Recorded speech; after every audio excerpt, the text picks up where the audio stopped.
Without further ado, would like to introduce Phil Morgan, COO of Pirum Systems. Phil? Great. Afternoon, everyone. Phil Morgan, COO of Pirum Systems. Welcome my panel guests, Neil, Melanie, and Tom. So we're going to spend 45 minutes today, really. Well, thank you to IHS Markit, first and foremost, for asking me to host this panel. The purpose of the panel is to really take a market practitioner's perspective on SFTR implementation, and thankfully we have some market practitioners with me. So we're going to ask around 6 or 7 questions, and then we're going to skip to some audience Q&A, because I think that would be interesting and relevant. I think in quick summary, and Jen did a good job of this, but in terms of where we are, clearly EU Parliament has ratified the RTS, now less than 12 months to go. Go live 13th of April 2020. ESMA are due to produce the third level guidance notes shortly, which will be helpful. The ISO standards are out, and firms are starting to make noises or decisions around their TR choice, and we'll hear more about that in a later panel. I think given the kind of certainty around SFTR go live, we've definitely seen an uptick of activity levels from our clients and the firms engaging with us. I think what will be really interesting is to explore with some of the kind of, I guess, figureheads from the market practitioners, some of the people who are really the leading lights on the kind of industry bodies that I'm fortunate to share the stage with today, to hear about some of the kind of challenges and things to look out for as we go through that journey. So I'll be quiet now and introduce my panelists, starting with Tom to my right. Sure, so I'm Tom Pikett. I'm responsible for the SFTR project at J.P Morgan, but on the agency securities lending side. My background is a reg tech sort of vendor space. I'm relatively new to J.P Morgan, but been working on SFTR for becoming on 2.5 years now. So a fair amount of time and a fair amount of grey hairs. You're not grey. I am. You just can't see them. It's just, yeah, trust me. There you go. So I'm Melanie Clarkson. I am the SFTR program manager for UBS. I also manage some other programs, but today I'm wearing that hat. So Neil Davis, I'm at Clearstream. I work in product delivery and product development all around the securities lending side. So as you probably know, in Clearstream we have a trade repository, we have a tri-party agent, and we have lending that we do from both a principal and an agent point of view. So my main focus is the lending and making sure that Clearstream meets its reporting obligation under SFTR. But I also, with Tom, we sit in the ISA steerco, we go to the ICMAs, and I also, for some reason, signed up to the ISO 20022 evaluation group as well. So I'm sort of deep in the thick of all the details. Thank you. Thanks, everyone. So I think it's a good and interesting balance. So we've got a borrower perspective, we've got a lender perspective, and also tri-party to a certain extent. So I think we've got the ability to cover a number of bases today on the implementation roadmap. So with no further ado, I'm going to start asking a couple of questions. I do hope you're going to argue with each other, or argue with me, or maybe with the audience. So I think these things work best when they when there's a bit of fire there. Roy, I know it's Roy. I'll come to you later on, Roy, on Q&A. You can hold that. So the first question is, where are you currently as an institution in relation to SFTR adherence? And I'm going to lead with Tom. Yeah, so we're done. Nothing else. You've only been there for 3 weeks, right? They weren't until 5 weeks ago. No, so we've gone through some extensive analysis around the requirements and the field analysis, knowing that a lot of that effort that we spent last year, there are going to be changes, there's going to continue to be changes as we get guidance from ESMA. But we are in the build phase now. We've selected our vendor, and we have selected, or we are in the process of selecting our trade repository. So we really are in a phase of looking to continue the build out internally, get that connectivity to the vendor solutions for the purpose of reconciling pre-trade repository, and we're going to discuss that later, and getting things out the door to the trade repository. So we are planning on hopefully having some kind of meaningful testing Q3, Q4 this year, looking to test as much as we can with our counterparties.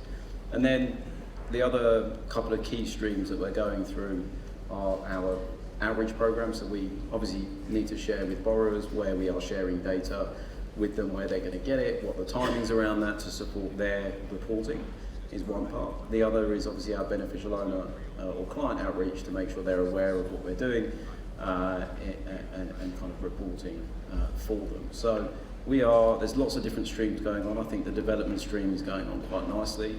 And I think there's lots more work to do around, particularly around the ops change again, which we're gonna cover a bit later. But certainly a lot of good work has already been done, and now it's kind of the real meat of changing processes, getting the documentation in place with clients, informing the borrowers of what we're doing, and being as transparent as we can be. So we've already had a couple of borrowers provide us with the ISLA questionnaire, and so we filled that out. So if there's any of our borrowers here, then certainly feel free to kind of ask questions, and we'll share kind of what our plans are. Super, thank you. Melanie? Well, to be honest, it's pretty similar. So we kicked up our program in the beginning of 2018, and since then we've done our business requirements, we've done a functional, focus on functional requirements, we've done our design, we've chosen I think that what was interesting about this particular program was it took quite some time to decide whether we're going to build a solution or buy a solution. I think that was fairly unique in terms of programs, as far as I'm concerned, in my experience. There's so many good solutions in the market that it took time to decide. Once we've decided, though, it took us only 9 months. I think it's great. So 9 months later, we decided that we're going to do it ourselves, and then we started designing it. And we also, trying to do some new things, use some new technology. We've chosen our vendors for, ALD and UTI sharing bearing, and also for obviously pre-matching. We're also in the process of so we've done our RFP, we're in the process of scoring and assessing each TR to determine, which one we would be going with. And then I think for us, focus is on design to draw that to a close, get into the implementation phase now. We've broken up in working groups, we're focusing on detailed discussions, trying to draw everything to a point. And then also very hot topics for us at the moment is client engagement, questionnaires that Tom's mentioned, although I can't see how you can answer or send out the ISLA questionnaire, but I'll reserve that judgment. Anyway, parking that discussion for a minute, we'll argue about that later. Then we also talk about testing, so centralized testing. How can we best and efficiently cover all the different scenarios across the 4 different areas that's being impacted by SFTR is a big thing for us. Anything different, Neil? Much the same. I mean, these guys have really said it all. We spent quite a while on the vendor selection, and now we're there, which is good. I mean, one thing which was maybe more unique for us is because of the relationship with Regis, we didn't have to go through the TR selection process. Is that a good thing or a bad thing? Very good.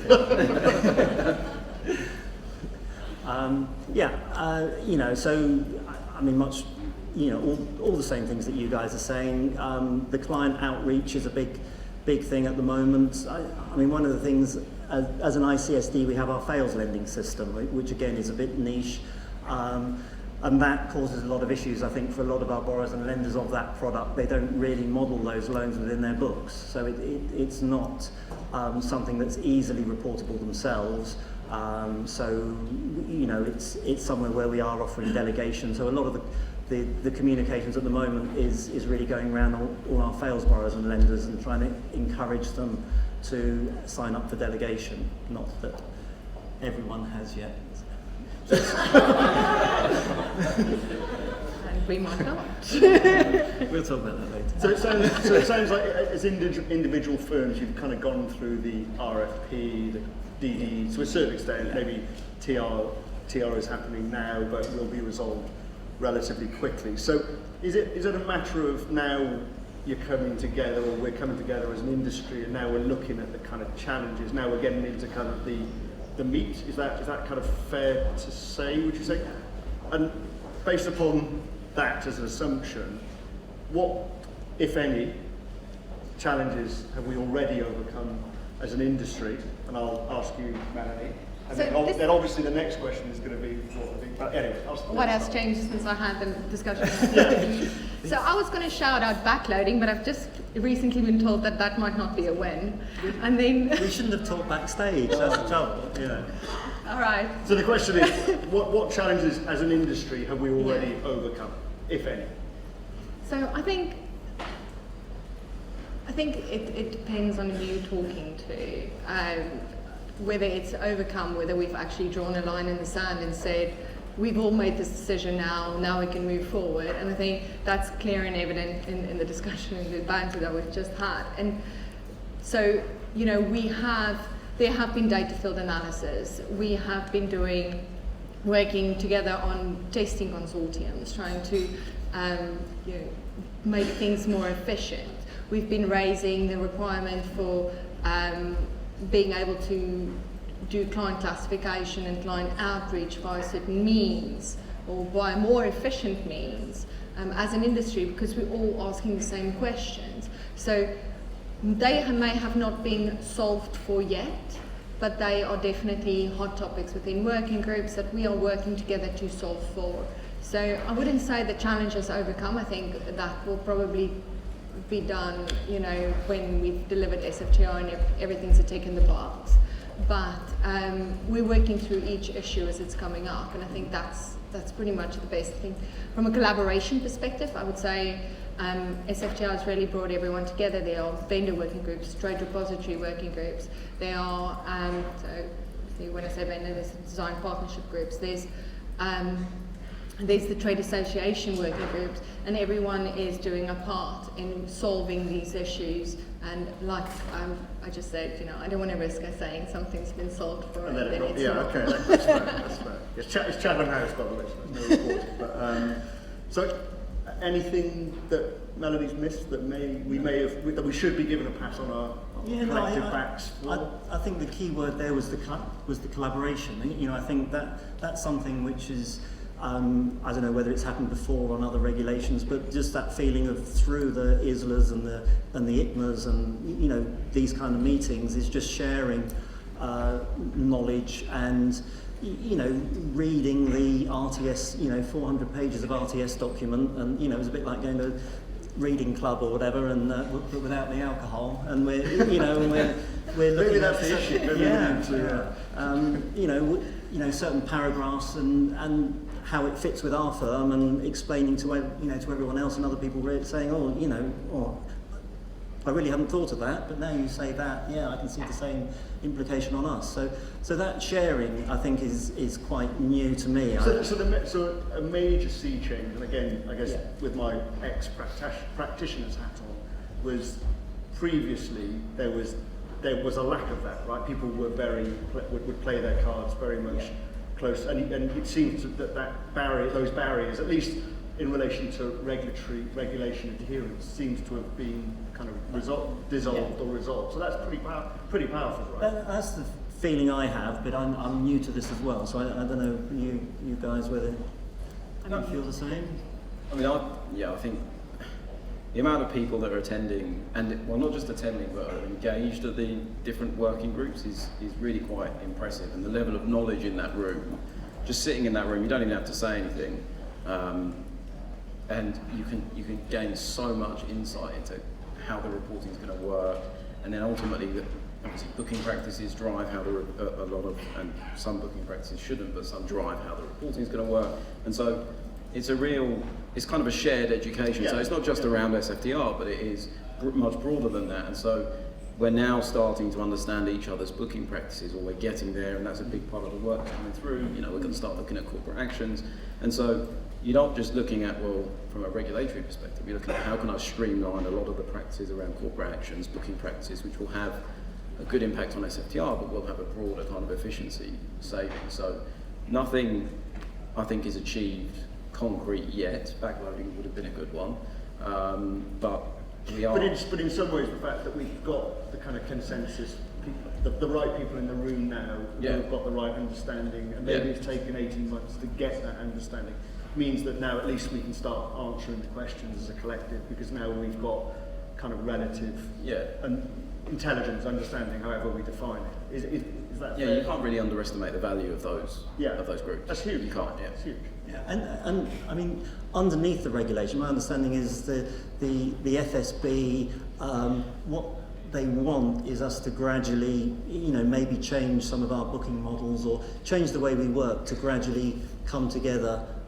So, when we talk about there being reconciliation issues or I don't know, things like the execution timestamp, how on earth are we ever going to do it within an hour and all that, I think the driver is to try and use this exercise to, over time, bring the way we do things much closer together. And that, I think, is starting to come out through the kind of, the discussions we have and the openness we have, and that will carry on. So leading to the next obvious question, I guess, so we've kind of not figured a huge amount out, but we're in a good position to do it, which is really encouraging. What are the major challenges that the real things that kind of keep you awake at night, as it were? Neil, I'll start with you. Yeah. Well, that I mean, this I could talk for an hour on at least. So if you're in the ISLAs and the ICMAs, whether you're there in person, whether you dial in and you listen to the conversations we have, it's almost, you feel, I think everything you look at, each particular area, you can find issues with. So I was sort of thinking of this whole problem. It's almost like a 10,000 piece jigsaw puzzle, and what we have at the moment is, we've sort of got the four corners and we've just about finished the sides, but all the details in the middle is going to take an awful lot of effort, and then when if you think about where we are with the level 2 text, there's level 3 text coming out.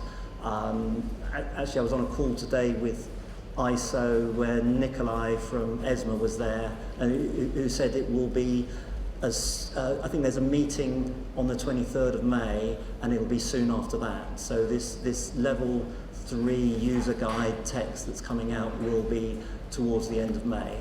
That is sort of hot off the press. The final or the draft? Well, the issue is if you think of my jigsaw scenario, this is like the picture, and it's almost like at the moment the picture's a bit foggy, you can't really tell to fill in all the pieces. Level 3 should be a clarification of that picture, but it's level 3, I think they call it the guidelines. It's going to be 400 odd pages, we think. It's going to come with some new validation rules. And it's going to go through 3 months of scrutiny. So that is going to evolve. So what we see now, level 2 text, is going to evolve into the level 3 text. The ISO candidate messages are out there at the moment, but again, they're not really tied in, I think, to the level 3 text. So although we're evaluating it, those will need to change. And then we're working on best practice at the ISLA and ICMA. So all of those things have sort of got to come together to really give us the crystal clear HD picture that we're building the jigsaw to. And I don't see that happening until, after the summer. We're going to be Q3, early Q4. You've got really some faith there. I'm not sure we're ever going to have a HD ultra. No, well, no. I don't think anybody can afford. I'm glad you say that because I feel. I think we're going to get 400 pages, and there's going to be lots and lots of questions that are going to be answered. Yeah. But there's likely to be 400 questions that come off the back of it. So yeah. I think, you know. And do we? I mean, One of the- do we need? Do we need? The question is, I guess, the obvious question is: do we need that in order to do the necessary or sufficient? No. Maybe sufficient is the. Yeah, so I think it's kind of getting, as an organisation, you've got to kind of get comfortable that things are going to be wrong. How many of those that are wrong? How many of those are going to not match with your counterparty?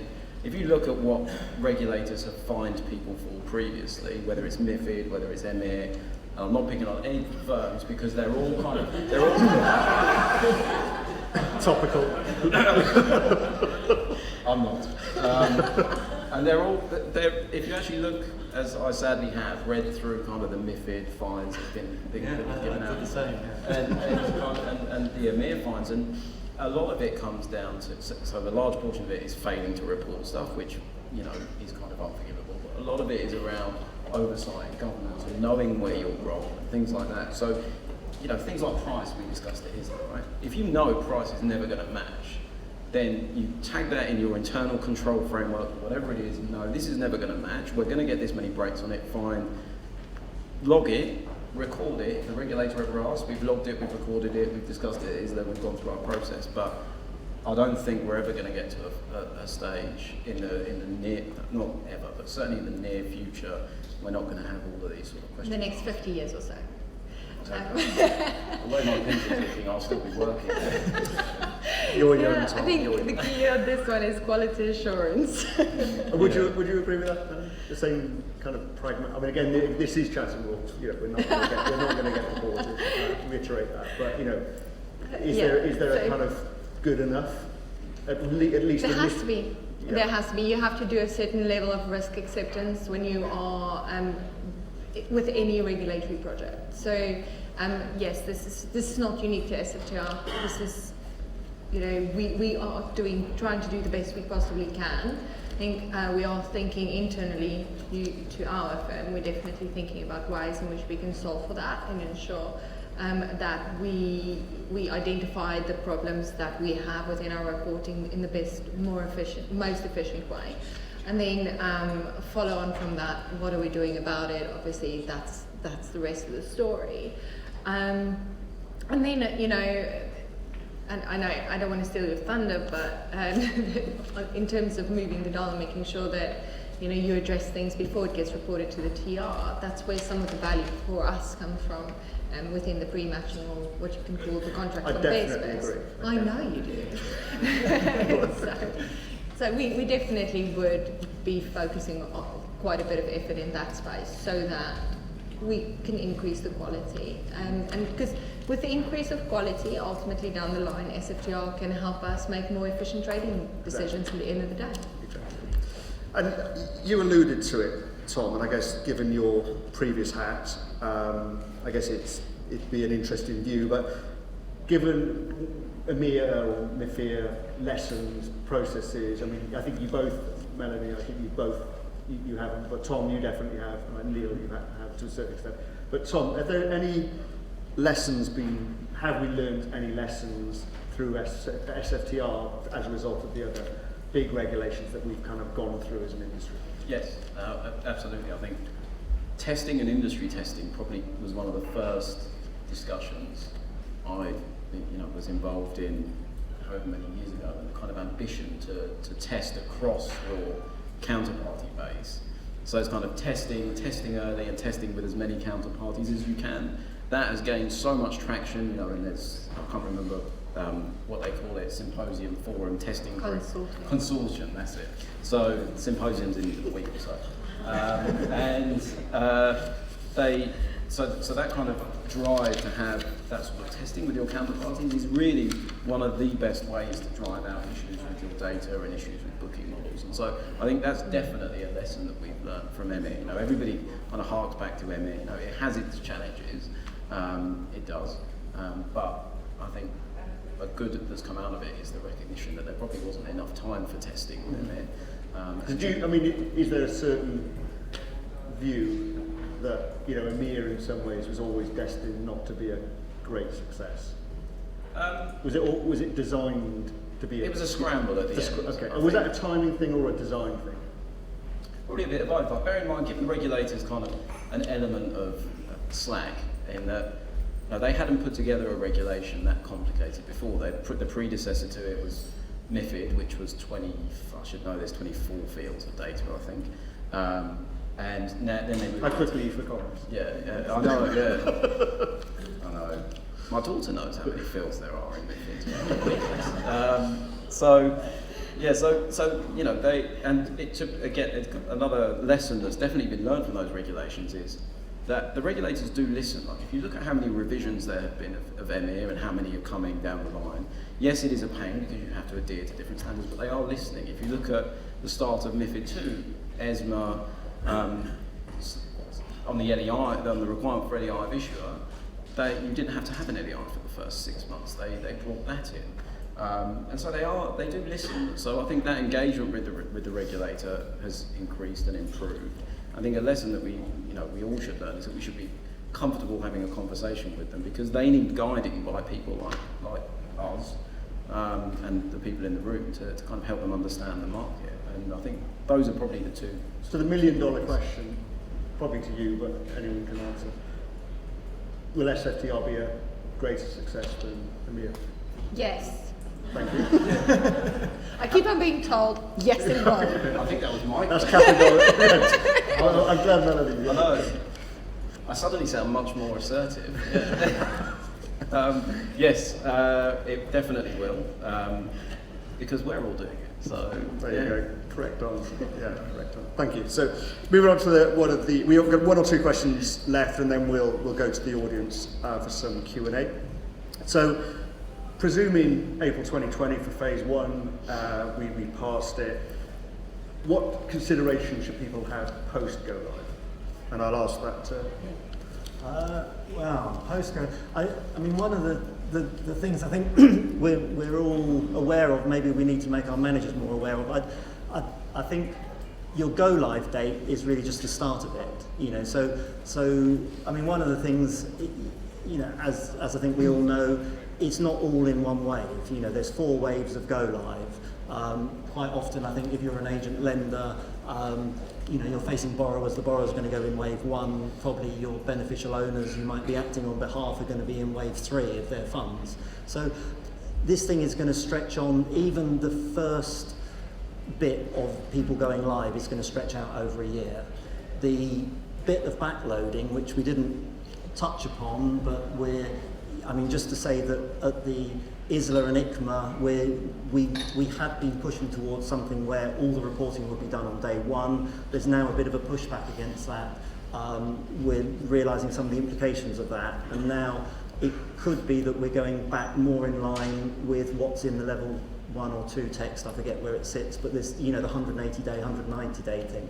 So if we do that, backloading follows 6 months after each wave. So you've got the 4 waves of going live, and then you offset, you've got 6 months later, you've got the backloading bit.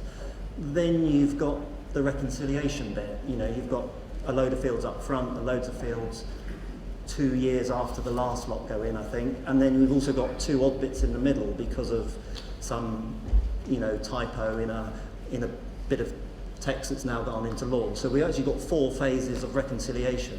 So if you think of all of that, as we go live, one thing to bear in mind is all of this stuff has got to play out over, I think the last date is January 2023, when all the reconciliation's being done, all the backloading's done, everyone's live, so that's when the sort of the level 3 text, all the rules are in play.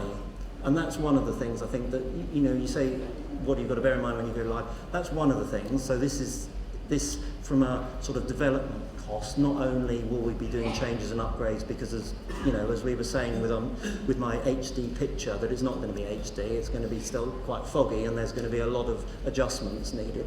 So all of that side is one area, I would say, and then the other is on the operating model. The actual process, that what we're putting in place, this dual-sided reporting, is all about the reconciliation.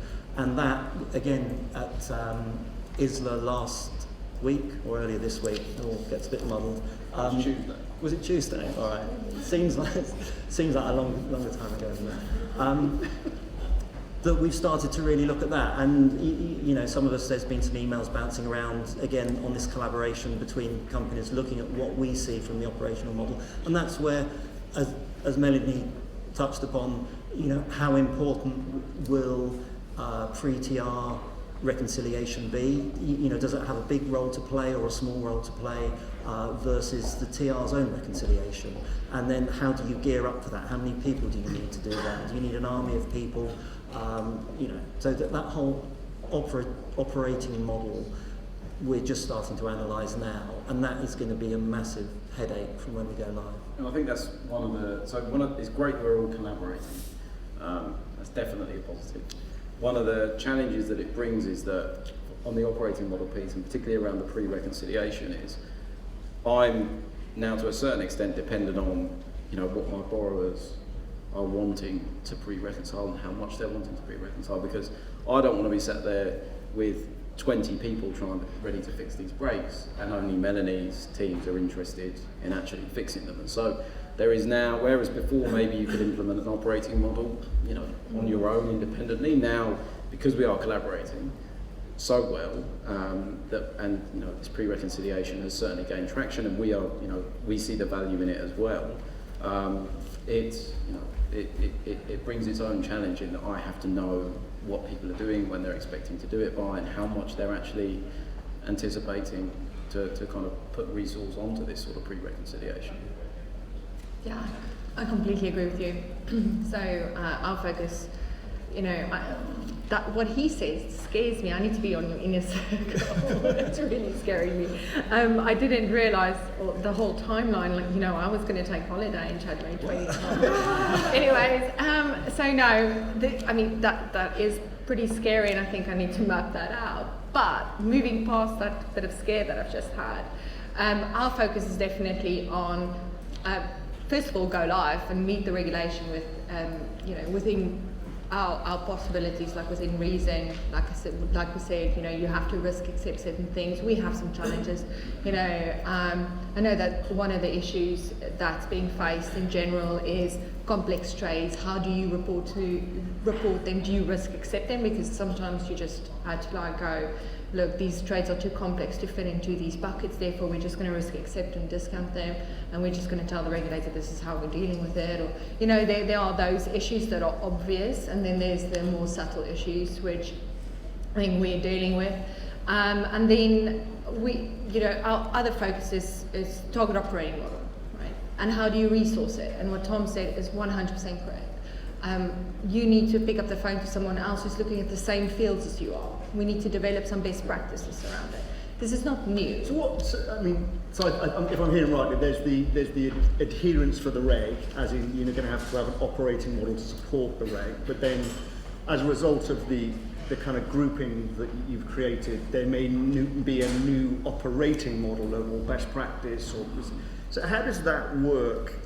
In your example, you trade with, I don't know, 25 borrowers, and in this symposium working group, whatever we're going to call it, there's 18, and everyone's kind of playing ball, playing nicely. What happens to the 7? So, or what happens with the 7? it's a good question. Thanks. So, it's almost like we prepared. So it is a good question because I don't know, and because I don't know what happens. So with those firms that are already in the working group, I don't know what their appetite is yet, because they don't know what their appetite is yet. And so but they also don't know what it's going to be. Yeah, they don't know what it's, yeah, right? True. And so it's kind of, how do I deal? I can only deal with what's in front of me, and those are the people that are engaged with me. And I need to engage with these the other group that aren't necessarily wanting to do pre-reconciliation, or they're not on the platform, or something along those lines. And so I think, again, it goes back to kind of what we mentioned earlier around risk acceptance and understanding kind of where you've got gaps. It's knowing that for certain and we'll have to break up our borrowers in terms of this, and we'll have to bucket them as much as we can to understand kind of what their expectations on us are, because obviously we want to meet those. And then there will have to be a call in terms of the operational headcount that's associated with each of those buckets. And then kind of go from there, because I expect some people will say, look, all I want to do is make sure that the execution timestamp and I've got the UTI and we're good with that. And then there might be somebody else who goes, no, I want to do master agreement and other things. So I don't know. That's a long-winded way of me saying I don't know. It's fair enough. Okay, so before we move on to Q&A, because I think we're coming up to the kind of last 5-10 minutes, but if there is a firm in this room or in your kind of counterparty list, etc., that hasn't engaged, hasn't started, what should a firm be doing now, Melanie? Now, and they haven't started. Well, is this an option? Judging on the research, yeah, there's quite a lot. I think, was it 46%? So there's 46% of the survey respondents who aren't. So what should they be focusing on, prioritising? Well, it's reading the regulation, right? Understanding what the requirements are. There are plenty of vendors and consultants that can help you with that. And get a vendor that's going to help. That's going to build a solution for you, because you're kind of out of time. And then that's what I would say is choose your TR. But in all seriousness, if you're a phase 3 firm, then you still have some time to sort this out for yourself and follow an approach, understand the requirements, do your design, decide whether you want to use a vendor or not. And there's certain degree, but there are ways of second and third mover advantage, because you guys have done all the hard work, right? There is definitely that.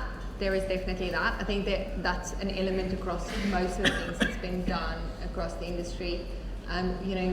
A lot of the issues. I think part of what we do in these regulatory type programs is, the more you dig, the more you get. Yeah. Right. The more you understand the regulation, the more problems you're faced with. The more issues you see, the more you solve, the more you find. Yeah. So we've done a lot of that already, or at least we know what our issues are. Right. To have to be addressed before we go live on phase 1. Yeah. If that firm is phase 3, then at least they'll see what we're dealing with on day 1, and they have the opportunity to sit and really look at this, use the market intelligence that's out there, join the working groups, trade associations, ISLA, ICMA, AFME. Those are all really important ones to get part of if you're doing any of those business. So join the working groups, get your requirements understood, go hire people. It's quite a big one. Choose your vendors. Choose your TL. Yeah, the only thing I pick up on is I think with the phase 3 people is if phase 3 is funds, probably they're facing an agent lender. The issue is data sharing. So the borrower can only do his reporting in phase 1, given UTIs that probably the agent lender's got to supply, plus the underlying beneficial owners, LEIs, from a shell trade down to the individual trade. So I don't think you can be in phase 3 if you're an agent lender looking after only phase 3 customers, saying I don't have to do anything to phase 3, because you will muck up your borrowers. But I think that's where the kind of feedback loop hopefully would catch, and I guess there's people who've signed up for our joint service who aren't affected at all, but are actually signing up for the service because they don't want to be negatively kind of differentiated. Okay, that's great. So I'm going to go to the audience for some Q&A. Gentleman at the back, have we got mics? The gentleman at the back, Stu. It's good fitness for you. Hi there. I think I can project my voice pretty well anyway. I was wondering what the panel's views are on whether UTI exchange is the #1 showstopper, currently at least, for SFTR going live. We've talked quite a lot about fields and working practices, but in terms of being an absolute showstopper, something that will prevent SFTR working, do you agree that the UTI exchange is just that? And if you do, what is being done to solve it? And I wanted to just pick up on one of the slides in your introduction about the percentage of people who are going with vendors. Obviously, IHS Markit and Pirum is the largest one. But there are obviously other vendors out there, and so effectively you have pools of UTIs being generated. But without some kind of exchange, it's going to be very difficult for SFTR to generate. So that was my question to the panel. Perhaps, Tom, obviously I'm conscious, probably most of us are aware you have a previous hat. Maybe if I could ask you first that question. Sure, so it won't be a showstopper because I'll still be able to report, but I just won't match. So it's not going to stop me reporting, but it is one of the biggest, certainly one of the biggest issues that we're grasping with. And it's one that, unlike, say, for example, the LEI of issuer field that we're kind of discussing, it is that we can go to ESMA and we can say, ESMA, we think we should relax the validations around this, and we can have some dialogue there. With the UTI kind of dissemination, that's not so easy. We can't go to ESMA and say, can you make it a non-matchable field, please? So one of the key things, and we've discussed this at ISLA at kind of at great length, is we're interested to know kind of what the vendors have to offer around UTI sharing. There are respective solutions around that, but the challenge you've got with that is that you end up having the same problem, which is which community of users are using the UTI sharing tool. Well, you're not in that community, you're in somebody else's community. And so I don't really have an answer because the word interoperability, we've managed to go an entire panel without talking about interoperability, so while we're in it, that just isn't, that doesn't sound like it's going to happen. And so that's where they're on kind of different vendors. And then there are apparently still people out there talking about how they're going to generate their own UTIs and they're not going to use vendors to do it, which again causes its own issue, because are you going to send that to the vendor solution that I'm using, or am I going to receive that myself? So in answer to the question, it's not a showstopper. I will still report my trades, and I will still share through my vendor my UTI. If somebody is able to pick that up, then there's as part of the solution they can, and there is the capability to do that. That vendor-to-vendor piece doesn't look like it's going to happen, and so it looks like it's going to have to be a build on us if that's the case. So it's not a showstopper. There isn't an easy solution for it because you're asking 2 commercial or 3, 4, 5 commercial ventures to kind of work with each other, and that's a tricky conversation for anybody to have in any area of the market, whether it's financial services, whether it's Tesco's and not Tesco's, Sainsbury's and Asda. Can I just come back quickly, is that all right? You said about showstopper. It may not be a showstopper in the sense of you can't physically send it off to a TR, but it is a showstopper in the sense of nothing will match, right? Yeah. So you're just delaying the problem by whatever X number of days, Yeah. where everything comes back unmatched. So in that sense, A showstopper to me is I can't get anything into the trade repository, so the regulators can't get a view of my systemic, of the risk associated with the organisation. Now, obviously, from an agent lender's perspective, it's our clients that hold that.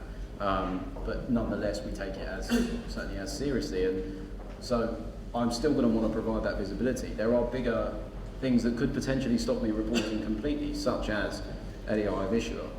Is one that really, if I don't have one, I can't report it. Does that mean I don't use collateral that doesn't have an LEI, or I don't take it? But I think, sorry to interject, I'm just cognizant of time, but I definitely think it's a challenge, right? Let's be very clear. I think we've heard there's a number of that is a challenge. There are other challenges.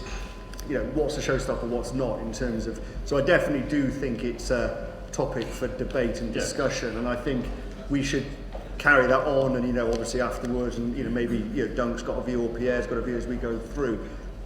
But I think you're absolutely right. It's definitely a big issue, and I definitely think it's an issue that needs conscious addressing.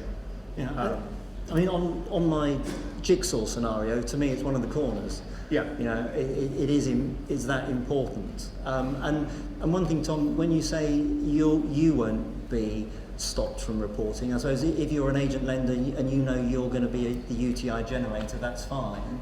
I suppose what we need to avoid, I don't have experience of EMIR, but what I understand is what happened there is, you know, people maybe agreed in advance who's going to create the UTI and how it would work, and then when they went live, it wasn't happening, so they just panic, and although they said, I'm going to consume the UTI, they'd actually generate the UTI just so they could report, and then obviously the whole thing falls apart. Yeah, and then there'll be a process to cancel that once you get the UTI in. But I mean, what's a firm to do if they are waiting? Now, we have a solution in place, you know, with our vendor partners to share that data, and you know, over the course of the year, we'll kind of see how that kind of works out with people who don't choose that solution. So it's certainly a question to ask. But for somebody who's sat on the other side waiting for a UTI to come in, I don't think anybody's going to turn around and say, I'm not going to send it and I'm going to be late. They're going to generate their own and they're going to send it because they want to make sure that they've given the best possible effort to get the data into the trade report.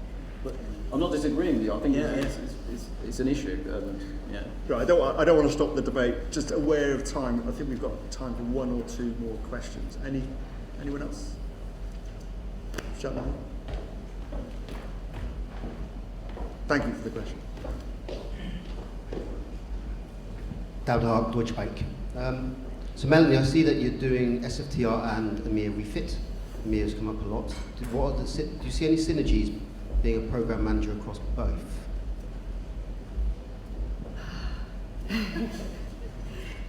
So, not an awful lot. So I find in EMIR refit is sort of, there's obviously overlap across the SME NFC sort of subject or the classification and doing mandatory reporting on behalf of NFCs.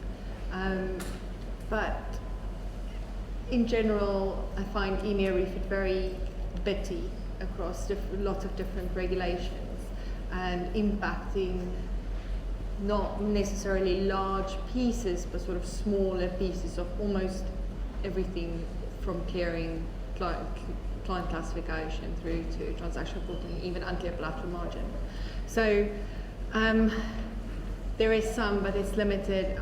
I don't see it at the same scale. I don't know if there's anything in particular you want to zone in on, and I'm more than happy to discuss with you afterwards. So with that, I think we've run out of time. So I'm not going to ask a crass question like, are we going to be ready? Because I think the answer to that is probably yes, but not without challenges. So I think that's probably the summary. I think that was a fascinating perspective on the journey, the depth, the breadth, the complexities of it, the advantage of collaboration. Clearly that's something that has come strongly out of it. So without kind of further ado, thank you very much for enlightening the panel, and can you join me giving